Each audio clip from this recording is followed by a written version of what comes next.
ఈరోజు రాష్ట్రంలో red book రాజ్యాంగం జరుగుతూ ఉంది.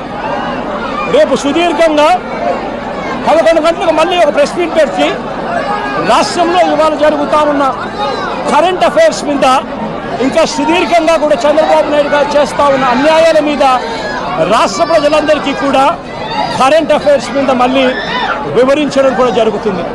అయితే ఒకటే ఒక మాట చెప్తా ఉన్నా, చంద్రబాబు నాయుడు గారికి చెప్తా ఉన్నా, చంద్రబాబు నాయుడు గారికి ఒత్తాసు పలుకుతా ఉన్న పోలీస్ డిపార్ట్మెంట్లో ఉన్న కొందరు అందరూ కాదు, కొందరు పోలీస్ డిపార్ట్మెంట్లో ఉన్న కొందరు పోలీస్ అధికారులకు కూడా ఈ సందర్భంగా తెలియజేస్తా ఉన్నాం,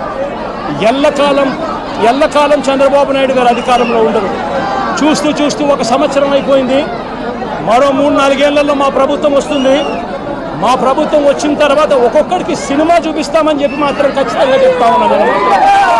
ఎందుకంటే అన్నకు చేసిన అన్యాయం, అన్న లాంటి వాళ్ళకు చేసిన అన్యాయం ఈరోజు రాష్ట్రంలో ప్రతి గ్రామంలోనూ కనిపిస్తూ ఉంది. ఈ గ్రామంలో ప్రతి గ్రామంలో కనిపిస్తూ ఉన్న ఈ అన్యాయాలకు నేను ప్రతి అధికారికి నేను ఒకటి చెప్తా ఉన్నా, ఈ అన్యాయాలలో మీరు భాగస్వాములు కావకండి.